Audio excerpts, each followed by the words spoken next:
임마누엘이신 하나님께서 우리의 선과 우리의 어떤 불법과 관계없이 주님은 늘 우리와 함께 하십니다. 그 사실이 다 믿어지고 경험될 때에 여러분 역사가 일어나는 것입니다. 하나님은 늘 우리와 함께 하심을 잊지 마시길 바랍니다.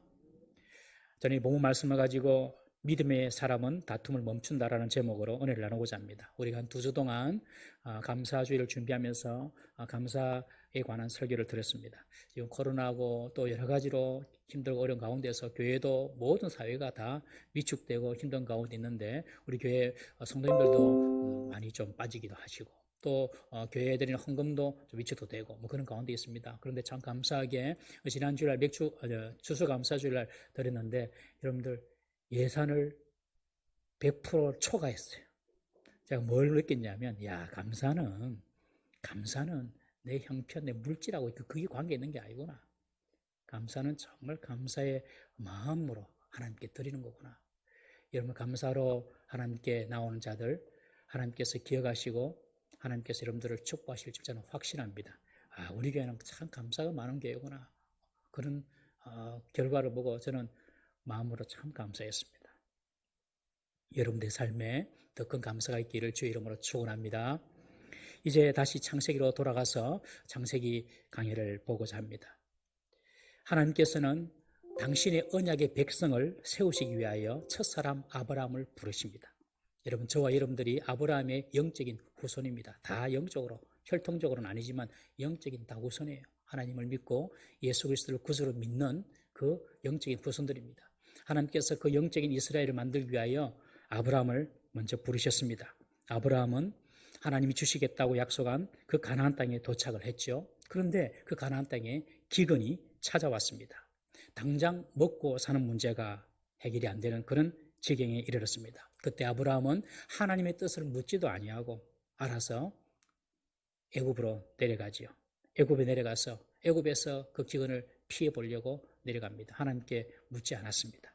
그런데 애굽에 내려갔는데 한 가지 큰 두려움이 찾아왔습니다. 자기 아내 때문에 아내가 너무 이쁘니까 이 애굽 사람들이 자기를 죽이고 아내를 뺏어갈까 봐 이런 근거 없는 두려움에 빠지게 된 것입니다. 그래서 아브라함은 자기 아내 사례를 누이라고 속이는 어처구니 없고 비열한 속임수로 자신의 생명을 지켜보려고 합니다. 그로 인해서 사례를 통해 민족을 주시겠다고 약속하신 하나님의 약속마저 위태롭게 된 것입니다. 여러분 아브라함에게 두려움이 찾아왔을 때에 이 아브라함은 인간적인 지혜를 짜내어서 그 두려움의 문제를 해결해 보려고 했습니다. 여러분 절대로 인간적인 머리를 쓰면 안 됩니다. 아브라함은 애굽에서 사례 때문에 두려움이 찾아왔는데 사실은 여러분들 이 아브라함이 가나안 땅에 갔을 때에는 두려움이 찾아오지 않았어요. 왜냐하면 가나안 땅은 하나님께서 가라고 하신 땅이고 또 하나님께서 그곳에 임재하신 것을 믿었고 그곳에서 제사까지 드렸지 않습니까? 하나님께서 계신 땅이다라고 생각하니까 두려움이 없었어요. 그런데 애굽에 와서 그에게 두려움이 찾아온 것은 사례 때문처럼 보이고 또 애굽 사람처럼 때문에 보이지만 겉으로 볼 때는 사실은 왜 두려움이 아브라함에 찾아왔느냐? 아브라함 마음속에 애굽에는 하나님이 계시지 않는다. 하나님의 임재를 그가 경험하지 못했기 때문에 하나님의 임재를 체험하지 못했기 때문에 그에게 두려움이 찾아온 것입니다. 사랑하는 성도 여러분, 성도들에게 찾아오는 두려움이 있죠. 그 두려움의 원인을 찾아서 우리가 그 두려움과 직면을 해야 하는데 그 두려움의 진짜 원인이 뭐냐면 다른 것이 아닙니다. 하나님을 잊어버리면 두려움이 찾아오는 줄 기억하시기 바랍니다. 그것이 건강의 문제든 어떤 경제적인 문제든 무엇이든지 우리에게 두려움이 찾아온다는 것은 내가 하나님을 잊어버렸다는 거예요. 하나님의 임재를 놓쳐버렸다는 거예요. 그러면 두려움이 찾아오는 것입니다. 모든 이스라엘 군대가 두려워하는 블레셋의 거인 장수 골리앗이 있었습니다. 키가 3m가 되고 덩치가 어마어마한 이 골리앗, 그 골리앗이 40일 동안 조석으로 이스라엘 군대 앞에 나와서 이스라엘 군대를 조롱하고 하나님을 조롱하면서 그렇게 말합니다. 너희 중에 장군이 있느냐? 싸울 만한 장수가 있느냐? 나와 한번 겨뤄보자. 그러나 이스라엘 백성들은 그 골리앗 장군이 너무너무 두려워서 한 사람도 감히 나서지를 못합니다. 그때 형들의 안부를 물으러 왔던 다윗이 하나님을 조롱하고 이스라엘 군대를 조롱하는 그 골리앗을 향하여서 물맷돌 5개를 들고 골리앗을 향하여 달려갑니다. 무엇이 그렇게 만들었을까요? 사무엘상 17장 45절 한번 읽어보겠습니다. 사무엘상 17장 45절 시작. 다윗이 블레셋 사람에게 이르되 너는 칼과 창과 단창으로 내게 나오거니와 나는 만군의 여호와의 이름 곧 내가 모욕하는 이스라엘 군대의 하나님의 이름으로 내게 나아가노라. 여러분, 지금 다윗은요, 골리앗을 보는 것이 아니라 하나님께서 나와 함께 하심을 믿었습니다. 이것이 하나님 임재를 확실하게 믿는 것이죠. 다른 이스라엘 군대는 골리앗 장군만 보았습니다. 그런데 다윗은 하나님의 이름을 믿었습니다. 그렇기 때문에 골리앗 앞에 나아갈 수가 있었던 것이죠. 여러분, 무엇이 여러분들을 두렵게 합니까? 미래의 일입니까? 그리고 어떤 경제적인 문제입니까? 혹은 건강의 문제입니까? 여러분, 다윗처럼 하나님의 이름이 나와 함께 하심을 믿고 하나님의 이름 의지하고 승리하시기를 주의 이름으로 축원합니다. 우리가 하나님의 임재를 잊어버리는 순간 두려움이 찾아오는 거예요. 다른 문제가 아니에요. 애굽에서 두려움에 빠진 아브라함은 가장으로서 비겁했고, 그리고 하나님의 약속도 자기 목숨을 위해서 헌신짝처럼 버렸습니다. 그렇지만 하나님은 아브라함을 내버려두지 아니하고 바로왕에게 직접 개입하심으로 아브라함의 생명과 살해를 보호해 주셨습니다. 아브라함은 아내와 자기의 모든 소유, 그리고 조카 롯까지 단 하나도 잃은 것이 없이 다시 가나온으로 돌아올 수가 있었습니다. 애굽에서 아내 사건을 통해서 아브라함은 드라마틱하게 하나님께서 개입하시고 간섭하시는 것을 체험했습니다. 경험했습니다. 야, 하나님은 자신이 한 약속은 반드시 지키시는구나. 여러분들에게 하나님께서 주신 이 말씀의 약속은 반드시 지켜짐을 믿으십시오. 이 아브라함이 그것을 깨달은 거예요.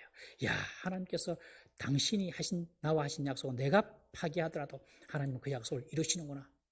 아브라함은 조금씩 하나님에 대해서 알아가고 있습니다. 여러분, 신앙생활이 이런 것입니다. 처음에 하나님에 대해서 아무것도 몰라요. 그런데 세월이 흐르고 시간이 지나갈수록 하나님에 대해서 조금씩 알아지는 겁니다. 하나님을 점점 경험하는 것입니다. 여러분, 신앙생활이 어떤 신앙의 횟수, 연수나 그리고 직분을 자랑하는 것이 아닙니다.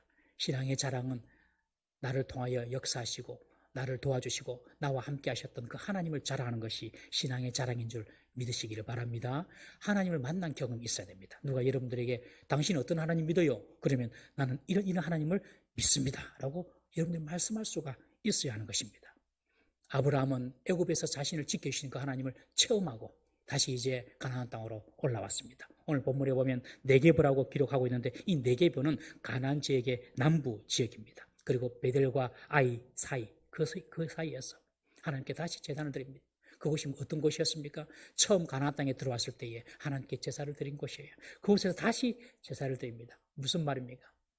하나님으로부터 받은 약속을 다시 회상하고 싶은 거예요. 하나님과 관계를 다시 회복하고 싶은 거예요. 애굽으로 내려가서 하나님의 순간 잊었지만 다시 이제 가나안 땅에 와서 처음 제사 드린 그곳에서 다시 제단을 쌓음으로 하나님과의 관계를 회복하고 싶었던 것입니다. 여러분, 하나님과의 관계는 예배로부터 말미암아 시작됨을 믿으시기 바랍니다. 왜냐하면 하나님은 예배하는 자를 찾으시기 때문에 그렇습니다. 요한복음 4장 23절 말씀 한번 읽어보겠습니다. 시작. 아버지께 참되게 예배하는 자들은 영과 진리로 예배할 때가 오나니 곧 이때라. 아버지께서는 자기에게 이렇게 예배하는 자들을 찾으시느니라. 여러분, 우리 하나님께 예배로 나오면 하나님께서 여러분을 찾아주세요. 그래서 하나님과의 관계가 더욱더 깊어지고 더욱더 아름다워지는 것입니다. 여러분, 하나님과의 관계의 회복은 바로 예배로 시작합니다. 예배를 사모하지 않는 분들은요, 하나님과 관계가 문제가 있는 것입니다. 예배가 은혜롭지도 않으면요, 하나님과 관계가 문제가 있다는 사실을 돌아보셔야 됩니다. 하나님과 관계가 지금 멀어져 있는 거예요. 그러나 일주일을 살아도 자꾸 예배가 기다려지고 자꾸 하나님 음성을 듣고 싶고 교회 가고 싶고 하는 분들은 하나님과의 바른 관계 속에 있는 것입니다. 사랑하는 사람을 우리가 가지고 있다면 항상 그 사람을 보고 싶어 안 합니까? 또 가까이 있고 싶어 하고 마찬가지입니다. 하나님도. 우리가 하나님을 사랑하면 늘 하나님을 보고 싶어 하는 것이죠. 하나님을 뵙고 그분의 음성을 듣기를 사모하기 위하여 교회로 나옵니다. 그것이 바로 예배인 것입니다. 주일뿐만 아니라 교회의 주중의 모임에도 참여합니다. 금요 블레싱 기도, 또 수요 아침 저녁 성경 공부 우리가 올해부터 시작하려고 했는데 코로나 때문에 시작을 못했는데 지금 내년에 준비하고 있습니다. 성경 공부, 또 새벽 아침 기도, 낮에도 잠시 와서 기도할 수도 있고요.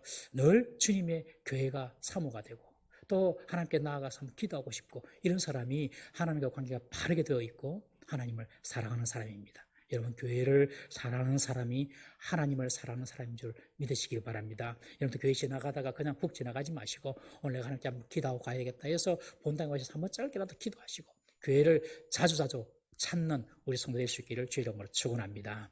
여러분, 예배는요 하나님과 우리 사이를 다시 회복해 주는 것입니다. 그리고 예배가 회복될 때에 성도의 복은 우리에게 임하는 것입니다. 아브라함이 다시 하나님을 찾아서 예배한 것처럼 요즘 코로나 때문에 혹은 개인적인 어떤 신앙의 시련으로 인해서 우리의 삶에 무너진 예배가 있다면 다시 예배가 회복되기를 주의 이름으로 축원합니다. 주일 예배뿐만 아니라 우리의 가정에서도 또 우리의 직장에서도 우리의 삶의 자리에서 여러분 하나님을 찾는 예배가 회복이 되어야 할 줄로 믿습니다. 어제로 22일간 다니엘 기도회가 마쳤습니다. 많은 분들이 간증을 하셨어요. 그중에 이런 분이 계셨습니다. 북한에 계시는 분인데 북한에서 탈북했습니다. 북한 탈북민으로서 한국에 와서 목사님을 만나서 사모님이 되셨어요. 그런데 이분은 북한에서도 얼마나 하나님을 잘 믿는 분인지 몰랐어요. 북한에서 예수님을 믿는 사람은 어떤 사람이냐면 북한은 누가 선교사가 들어갈 수 없잖아요. 그러니까 북한에서 예수 믿는 사람은 어떤 사람이냐면 3대, 4대 그 조상 때부터 예수님을 믿었던 사람. 그 조상 할아버지, 할머니들이 그 신앙을 아들에게, 손자, 손녀에게 전수해 줘가지고 믿는 사람이에요. 그러니까 북한에서 예수 믿는 사람들은 정말 대단한 사람들이죠. 이분이 그런 분이겠어요. 그런데 북한에는 여러분 성경책만 소지해도 처벌을 받습니다. 북한은 성경책만 소지해도 처벌을 받아요. 그런데 이 집은 다 가족이 믿는 집이 돼가지고 이제 가족끼리 예배를 합니다. 가족끼리 예배를 할 때는 집에 있는 창문을 등화 관제하듯이 다 천으로 다 가립니다. 불빛이 새어나지 않도록 다 천으로 창문을 가리고 이불을 뒤집어 쓰고 이불 속에서 숨죽이면서 하나님 말씀을 읽고 누가 설교라도 해줍니까? 그냥 할머니나 아버지나 이런 분들이 읽고 대충 이야기해주고 그 말씀 붙잡고 그리고 숨죽여서 찬송을 하고 그렇게 예배를 드렸다는 거예요, 이분이. 그런데 그 시간이 너무너무 감사했어요. 그런데 어느 날 보유부에서 갑자기 집으로 들이닥쳤습니다. 그래서 아버지를 잡아갑니다. 고모를 잡아갑니다. 아마 죽임을 당했다고 생각을 하더라고요. 수십 년이 지나도 연락이 안 됩니다. 얼마 있지 않아서 자신의 가족들도 어머니와 자기 가족들도 다 차에서 태워가지고 이름 모를 산골로 가가지고 그냥 산에 그냥 버려두고 가버리는 거예요. 산에 버려두고 가버리는 거예요. 그래서 그 산속에서 가족들이 10년을 삽니다. 여러분 북한에서 신앙을 위하여 예배드리기를 원하는 분들은 어디로 가는 줄 아십니까? 산으로 갑니다. 산으로 가서 동굴을 찾고 산으로 가서 산을 파고 움막을 짓고 거기서 밭을 일구며 화전민처럼 살아갑니다. 아이들 교육은요 다 포기합니다. 여러분 직장요 다 포기합니다. 그냥 예배만 드리기 위하여서 산속에서 농사지으면서 먹고 사는 거예요. 그런 사람들이 산에서 신앙인들이 그렇게 지금 살아가고 있습니다. 그것이 북한입니다. 여러분. 이분도 그 산속에서 가족들과 어머니와 함께 가족들과 이렇게 버림을 타고 난 이후에 10년 동안 산속에서 그냥 살았답니다. 그냥 학교 갔겠습니까? 그런 거 못 가죠. 뭐 동생들 그냥 사는 거예요. 그냥 생존만 하는 거예요. 예배드리면서. 그러다가 어떤 선교사님을 통하여서 중국으로 가게 되고 그리고 한국으로 오게 되어서 사모님이 되었습니다. 그분이 이런 말을 해요. 마음껏 찬송을 소리 높여 부르고 기도 마음껏 부르짖는 것 그것이 대단한 하나님의 축복입니다. 여러분 우리가 이렇게 신앙의 자유를 가지고 예배할 수 있는 것 하나님의 큰 복인 줄 믿으시기 바랍니다. 당연한 것이 아닙니다. 여러분 자유 대한민국은요 반드시 지켜져야 됩니다. 그런데 우리는 이 예배를 너무 소홀하게 여기는 경향이 있습니다. 좀 급한 일 생기면 예배 뒤로 미루고 좀 어려움이 생기면 이번 주 예배는 스킵하고 조금 나에게 물질적인 손해가 생기면 예배는 무시되거나 후순위가 되기 십상입니다. 여러분 우리의 개인적 예배뿐만 아니라 우리 공적인 예배가 무너지지 않도록 예배를 잘 지켜나가는 우리 성도 되기를 주의 이름으로 축원합니다. 예배는 하나님과의 관계를 회복하는 그 시작이며 그리고 축복의 시작임을 믿으시기 바랍니다. 여러분 복 받고 싶으시죠? 잘 되고 싶으시죠? 예배를 잘 드리십시오.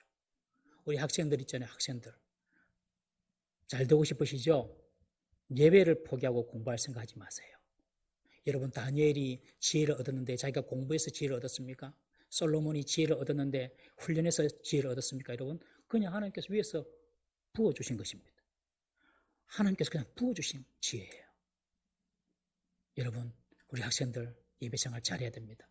사업을 시작하시는 분도요. 제일 먼저 하나님께 먼저 그 사업을 올려드리십시오. 예배를 드리십시오. 우리 청년들 연애할 때에도 그냥 내 눈에 좋은 사람 찾지 말고 항상 하나님께 먼저 예배 드리면서 하나님께 여쭈면서 교제도 하셔야 됩니다.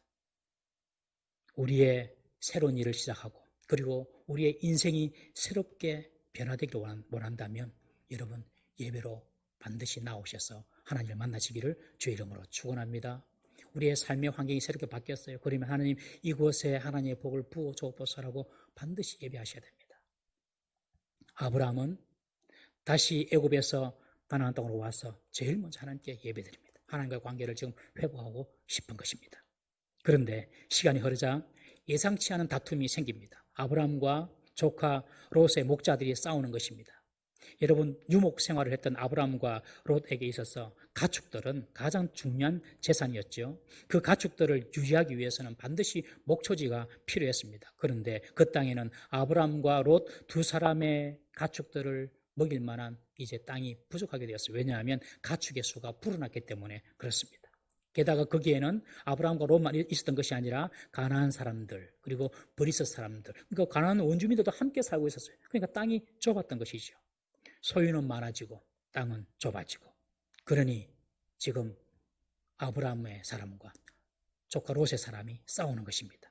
여러분 소유가 많아진다고 무조건 복이 된다고 생각하시면 안 됩니다. 소유가 많아지는 것은 하나님의 축복이기도 하지만 그로 인해서 새로운 도전과 새로운 갈등과 새로운 분열이 생길 수가 있습니다. 여러분 우리가 과거에 물질적으로 부족하고 가난했던 우리 대한민국 있었지 않습니까 여러분? 그때 한번 돌아보십시오. 가난했던 그 시절 다 그래요. 어른들이 그때는 참 정이 있었다. 정이 집집마다 집으로 놀러도 가고 뭐 음식도 있으면 잘 나누기도 하고 정이 있었어요.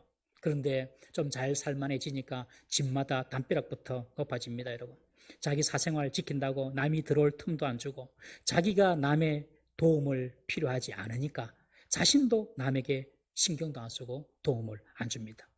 남을 돕는 자들은 보통 대개 자신도 어려움을 경험해 본 사람이 남을 돕죠. 그래서 동병상련이라고 하지 않습니까? 그런 동병상련의 마음이 있기 때문에 약한 자를 돕고자 하는 마음이 있는 것입니다.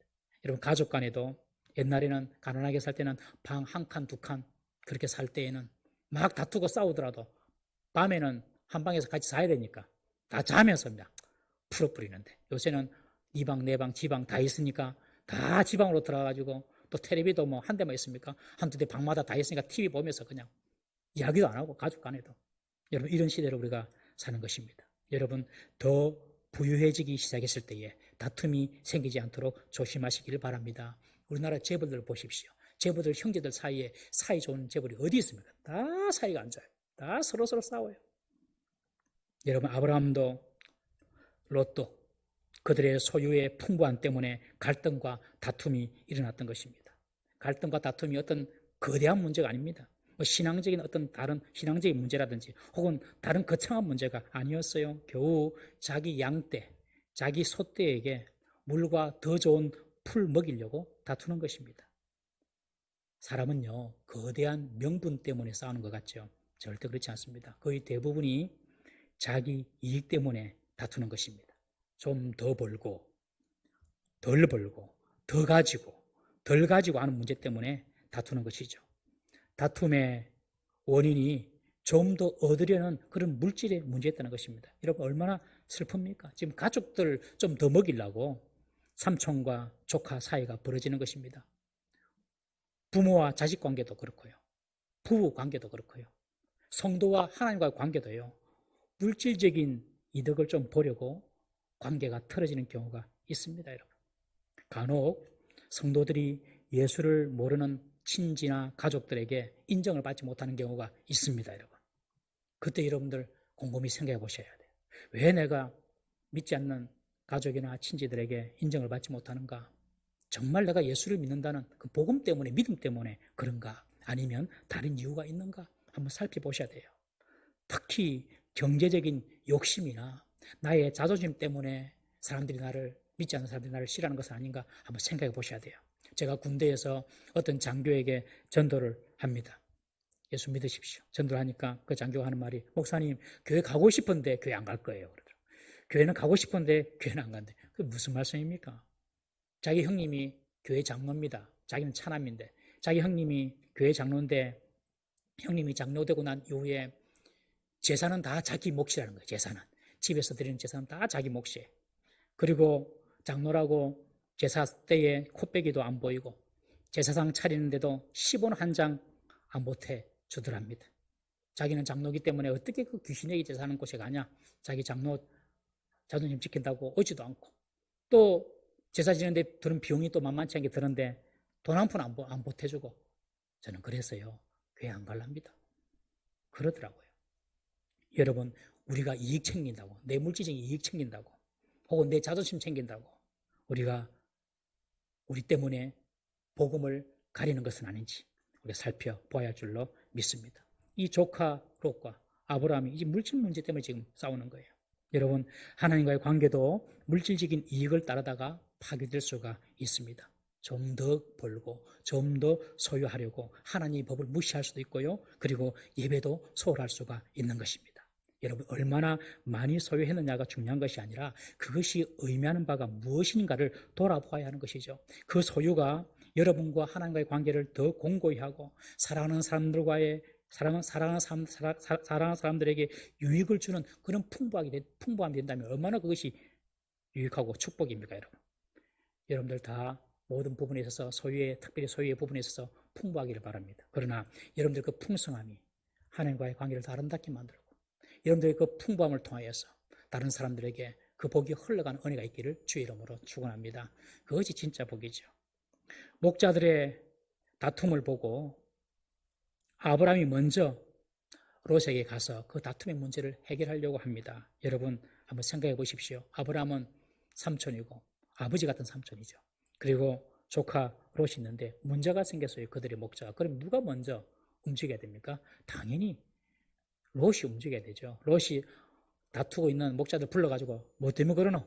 다투지 마라. 왜 서로 다투노? 이렇게 문제를 해결을 해야 되는 거 아니겠습니까, 여러분? 그러나 롯은 가만히 있습니다. 아브라함이 먼저 찾아갑니다. 이것이 바로 믿음의 사람의 모습인 것입니다. 믿음의 사람은 다투는 것을 싫어합니다. 다툼이 있더라도 그 다툼의 문제를 해결하려고 하는 것입니다, 여러분. 적극적으로 믿음의 사람은 다툼이 있고 갈등이 있으면요, 그냥 덮어둔다든지 그렇게 지나가지 않습니다. 해결하려고 합니다. 그것이 하나님께서 주시는 복의 통로인 줄 알기 때문에 그렇습니다. 아브라함이 먼저 롯에게 갑니다. 가서 뭐라고 합니까? 8절에 보면 아브라함이 롯에게 이르되 우리는 한 친족이라 다투지 말자. 우리는 한 친족이라 다투지 말자. 그렇게 이야기합니다. 여러분, 여기서 아주 중요한 포인트가 있는데 아브라함이 롯에 가서 지금 롯아, 목자들이 다투는데 뭐가 문제고 한번 시시비를 한번 가려보자. 누가 옳은지 누가 더 잘못했는지 한번 우리가 한번 시비를 한번 가려보자. 그렇게 말한 것이 아니라 롯, 우리는 한 친족이야. 우리는 가족이야. 우리 다투지 말자. 한마디로 이야기하면 오늘날 우리가 남이가 하는 거, 우리가 남이가. 여러분, 우리가 남이가 이 말은 아쉬운 사람이 친근감을 이용해가지고 상대에게 뭔가 얻어내려고 할 때 쓰는 말이 아니라 상대가 내게 잘못하고 어떤 괘씸한 일을 행했을 때에 그 잘못과 허물을 덮어주면서 하는 말이 우리가 남이가 하는 말이에요. 여러분, 부부는 남입니까 아닙니까? 예, 남처럼 사시는 분들 계시죠? 헤어지면 남입니다. 그러나 있을 때는 남 아니죠. 부모와 자식은 남입니까 아닙니까? 그렇다면 우리가 자녀를 대할 때에, 아들을 대할 때에, 가족을 대할 때에 옳고 그름의 잣대로 대할 것이 아니라 우리가 남이가 하면서 가족의 허물을 덮어줘야 하는 것이죠. 어떤 부인이 남편한테 잘못을 하고 이야기합니다. 남편에게 우리가 남이가 그랬습니다. 남편이 하는 말이 그래 우리 남 아니지 우리는 형제지 그랬답니다. 형제든 자매든 부부든 가족은 소중한 거죠. 싸우면 안 되는 거죠. 여러분 공부 잘하고 말 잘 듣고 믿음 좋은 남의 집 아들보다도 쏙썩이고 말도 지지리도 안 듣는 내 아들 더 귀하게 여겨야 할 줄로 믿습니다. 가까운 사람을 사랑해야 됩니다. 매너 좋고 돈 많이 가져다 주는 남의 집 남편 부러워하거나 예쁘고 요리 잘하고 싹싹한 남의 부인 부러워할 것이 아니라 내 집에서 나랑 살붙이면서 찌지고 볶고 싸우는 남편과 아내를 더 귀하게 봐주셔야 합니다. 그래야지 하나님 복이 와요. 교회도 마찬가지입니다. 교회도 보면 여러분들 목사님들도요 모이면요 목사님 모이면 무슨 얘기하는지 궁금하지. 자기 교회 막 자랑합니다. 우리 교회는 이렇고 우리 교회는 요새 뭘 준비하고 뭐하고 우리 교회 성도는 이런 사람이 있고 막 그래요. 그래서 그 이야기 듣다 보면 기분이 좋을 때도 있고 또 부하가 좀 치밀 때도 있고 뭐 그럴 때가 있는데 남의 교회에 충성되고 순종 잘하는 훌륭한 성도보다도 우리 교회의 부족한 성도를 더 귀하게 봐줘야지 교회가 잘 되고 부흥하는 줄 믿으시기 바랍니다. 저는 한번 시험이 왔어요. 목사님들이 막 이야기하는데 우리 교회는 11조를 잃어가시는 분이 계셔 그러더라고요. 11조를 잃어가시는 분이 계셔. 순간 11조를 잃어가면 그분만 해도 10억이네 12억이네. 부럽다. 죄송합니다. 용서를 구합니다. 여러분 11조를 많이 하는 것도 귀하죠. 그러나 하나님께는 많이 하는 것이 아니라 온전하게 정확하게 하는 것이 하나님께는 귀한 줄 믿으시기 바랍니다. 10억 번 사람이 1000만 원 하면 10점. 그러나 100만 원 버는 사람이 10만 원 하면 그 사람은 100점. 하나님께서는 많은 것이 아니라 온전한 것, 정직한 것 하나님께서 기뻐하시는 거예요. 그러니까 남의 교인들 좋다고 따라다니지 말고 자기 교인을 사랑해야 됩니다. 목사는. 여러분도 마찬가지입니다. 남의 키 크고 설교 잘하고 잘생긴 목사님 너무 좋아하지 말고 말도 좀 잘못하고 삐리삐리 하더라도 여러분들의 목사를 사랑해 주셔야 합니다. 가까운 사람들을 귀하게 보고 사랑해 주셔야 돼요. 그것이 행복의 비결이고 하나님의 축복의 비결인 것입니다. 어른들이 그런 말 하잖아요. 가족끼리 다투는 것보다는 손해보는 것이 낫다. 가족끼리는 이기는 것이 아니라 지는 편이 더 낫다고 이야기합니다. 여러분 부부 싸움 해보셨죠? 부부 싸움에서 남편이 이기면 어찌 됩니까? 그 다음날 아침밥 반찬이 안 좋아집니다. 부인이 이기면 어쩝니까? 부부 싸움에서 부인이 이기면 그 다음부터 남편은요 눈 들어서 밖에 보고 다닙니다. 지는 것이 이기는 것입니다. 여러분 가족이라서 그렇습니다. 오늘 아브라함이 롯에게 우리가 남이가 우리는 친족이지 않냐. 옳고 그름 이거 지금 따지고 있지 않습니다. 우리는 다투면 안 돼. 그렇게 말하는 것이죠. 여러분 육적인 혈통만 가족입니까? 그리스도의 보혈로 한 형제 자매된 우리가 다 영적인 가족인 것입니다. 에베소서 2장 19절 말씀 한번 읽어보겠습니다. 에베소서 2장 19절 시작. 그러므로 이제부터 너희는 외인도 아니요 나그네도 아니요 오직 성도들과 동일한 시민이요 하나님의 권속이라. 이 말은 이방인들이 하는 말이거든요. 이방인들에게 이방인이나 유대인이나 그리스도 안에서 하나님 안에서는 다 한 가족이다. 지금 그렇게 말하고 있습니다. 그리스도 한 가족이 되는 거예요. 여러분 옆에 분에게 한번 이렇게 인사하십시오. 아이고 우리가 가족이었네요. 시작. 아이고 우리가 가족이었네요. 할렐루야. 아브라함은 가족의 도리로 지금 다툼을 막으려고 하고 있습니다. 믿음의 사람은 다툼을 막습니다. 또한 아브라함은 하나님의 백성의 도리를 붙잡았습니다. 하나님의 백성의 도리를 붙잡는다는 말은 무슨 말이냐면 하나님의 이름을 지켜준다는 것입니다. 아브라함과 롯의 갈등과 분쟁은 그 땅 가나안 사람들에게는 분명히 비난과 조롱의 어떤 빌미를 제공할 수가 있었을 것입니다. 7절에 보시면 가나안 사람과 브리스 사람도 그 땅에 거주하였더라. 그렇게 기록하고 있지 않습니까, 여러분? 가나안 사람들이 볼 때 생각하기에 보십시오. 어디서 굴러 들어왔는데 어떤 사람들이 서로 삼촌이라 하고 서로 조카라고 하는데 또 듣도 보도 못한 여호와 신을 섬긴다고 막 예배도 같이 하는데 돌아서면 자기들 양떼, 소떼 먹일 풀 때문에 싸우더라. 그런 소문이 나는 거예요. 같이 예배하고 돌아서서 싸우고 삼촌이라고 하면서 조카라고 하면서 그들의 밑에 사람들은 다 서로 싸우고 이것은 가난한 사람들에게 하나님의 이름을 망연되이 모독하는 결과를 초래하게 된다는 것을 아브라함은 잘 알고 있었던 것입니다. 여러분 왜 믿지 않는 사람들이 교회를 싫어할까요? 다 핑계가 있겠죠. 그들 핑계는 다 옳다고 볼 수 없습니다. 그렇지만 그의 말을 좀 들어볼 필요가 있어요. 왜 믿지 않는 사람들이 교회를 싫어할까요? 어떤 사람은 그렇게 이야기합니다. 예수는 좋은데 교회가 싫다. 간디가 그런 말 했죠. 간디가 공적으로. 예수는 좋은데 교회가 싫다. 그 말 따라서 사람들이 하는 말이에요. 예수님은 좋은 가르침을 주니까 좋은데 교회는 서로 싸우고 비난하고 미워하고 시기하고 다투고 그래서 교인도 싫고 교회도 싫다. 그래서 여러분 교회 안 나온 분이 의외로 많아요. 예배 잘 드리고 마치고 2부 회의하면서 막 싸우는 거예요. 예배 잘 드리고 집에 가면서 주차장에서 막 싸우는 거예요. 여러분 어떤 교회는 실화인데 어떤 교회는요. 교회가 딱 두 파로 나눠졌어요. 두 파로 나눠가지고 A파, B파 나눠져가지고 A파가 한번 예배 드리면 나와서 이제 B파가 또 예배 드리는 거예요. 그리고 A파가 예배 드리고 나와서 피켓 들고 B파 물러가라, B파 물러가라.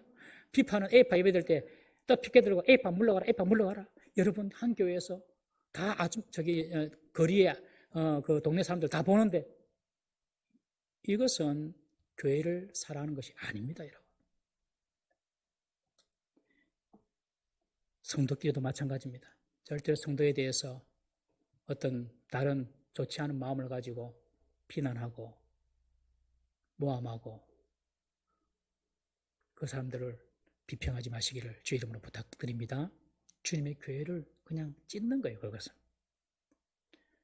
교회는 연합하고 화합하고 하나 되면 교회는 부흥하고 잘 될 줄 믿으시기 바랍니다.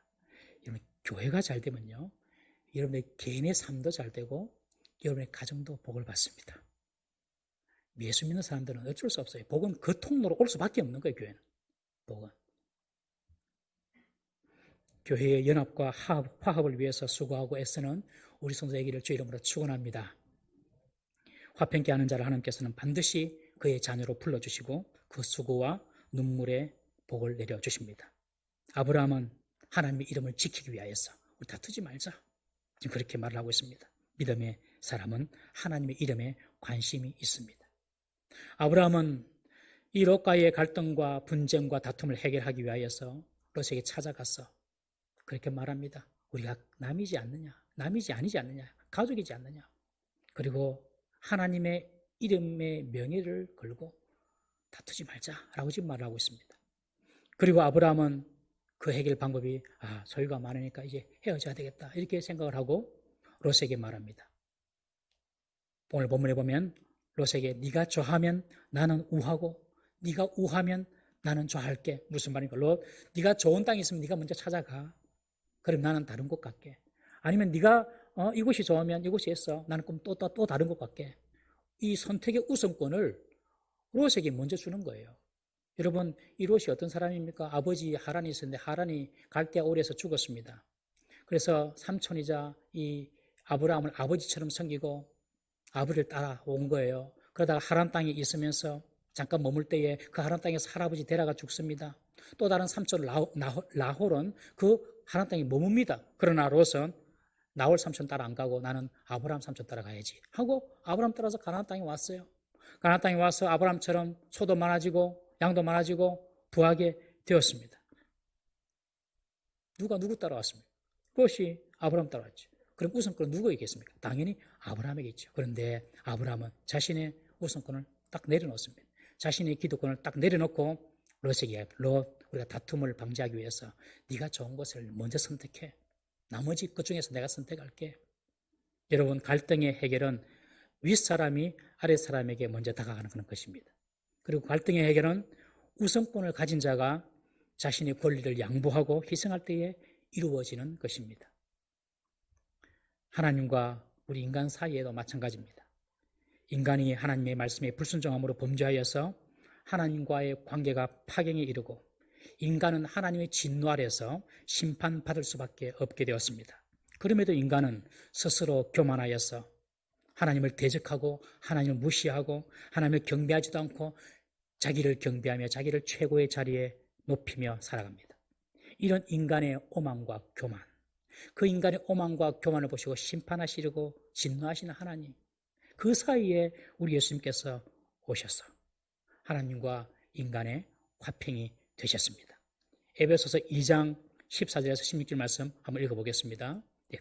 에베소서 2장 14절 시작. 그는 우리의 화평이신지라 둘로 하나를 만드사 원수된 것 곧 중간에 막힌 담을 자기 육체로 허시고 법조문으로 된 계명의 율법을 폐하셨으니 이는 이 둘로 자기 안에서 한 새 사람을 지어 화평하게 하시고 또 십자가로 이 둘을 한 몸으로 하나님과 화목하게 하려 하심이라. 원수된 것을 십자가로 소멸하시고 범죄한 죄인과 거룩한 하나님은 원수예요. 그 원수 사이에 우리 예수님께서 먼저 죄인의 모습으로 오신 거예요. 그리고 하늘 아들로서의 그 영광, 그 권세 다 내려놓고 죄인의 몸을 입고 이 땅에 오셔서 인간의 죄를 대신하여 십자가에 대신 죽음으로 인간이 구원 얻는 길을 열어주시고 하나님과 관계를 회복해 주신 것입니다. 우리가 이런 예수를 믿는다면 우리들도 그 길을 따라야 하지 않겠습니까, 여러분? 예수님께서 먼저 우리에게 오셨듯이 우리들도 먼저 다가가는 것입니다. 예수님께서 모든 기득권을 다 내려놓으시고 육체를 입으신 죄인으로 오셨듯이 우리들도 나의 모든 기득권을 다 내려놓고 상대를 오히려 우선하고 높여줄 때에 여러분 갈등과 분쟁과 다툼은 끝나는 줄 믿으시기를 바랍니다. 그때에 하나님의 축복이 임하는 것입니다. 여러분들 가정에 우리 교회에 이 나라의 민족에 있는 모든 다툼이 우리 성도들을 통하여 교회를 통하여 다 떠나가기를 주의 이름으로 축원합니다. 화평케 하는 사람 되시기를 주의 이름으로 축원합니다.